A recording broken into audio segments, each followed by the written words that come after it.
4 juillet 1993, lors d'un meeting aérien, des milliers de personnes assistent aux exploits des pilotes.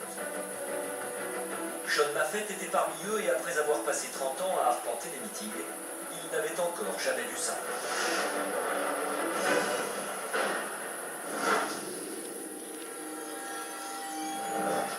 Nous sommes à Fairford, en Angleterre, où se tient l'un des plus importants meetings aériens d'Europe.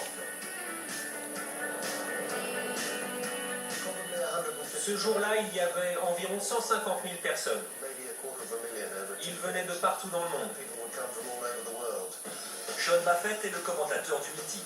Il décrit au public les acrobaties des avions. Et ce jour-là, il s'apprête à commenter un événement exceptionnel.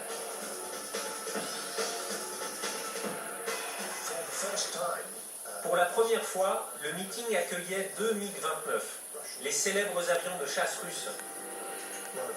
Il était très rare qu'ils participent au show aérien. Aux commandes des MiG, 2 pilotes de l'armée russe. Ils assurent le spectacle pour les milliers de personnes friands de leur prouesse. Ces deux pilotes étaient des pilotes d'essai, considérés comme la crème de l'aviation. Mais ils ne sont pas habitués à faire des acrobaties, ils ne sont pas entraînés pour cela. Les figures les plus audacieuses s'enchaînent, le public est conquis.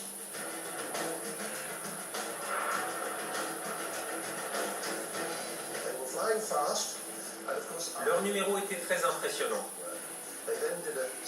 Ils se croisaient très près et à plus de 1000 km/h. Mais le plafond nuageux est bas et la visibilité réduite. En passant dans les nuages, les 2 pilotes se perdent régulièrement de vue. Et après un looping, à plus de 1000 km/h, les 2 avions se percutent. Dans le public, c'est la stupeur. Juste après l'accident, il y a eu un grand silence. Des milliers de personnes étaient médusées. Tout le monde retenait son souffle.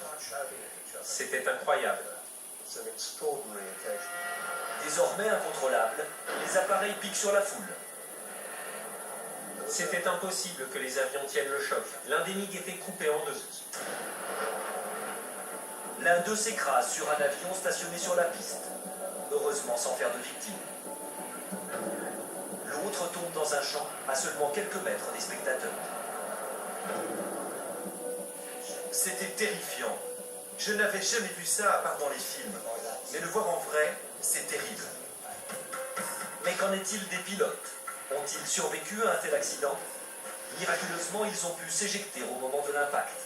Malgré les flammes et les projections de débris, leur parachute parvient à s'ouvrir. C'est le crash le plus terrible auquel j'ai assisté. Mais heureusement, il n'y a pas eu de victime.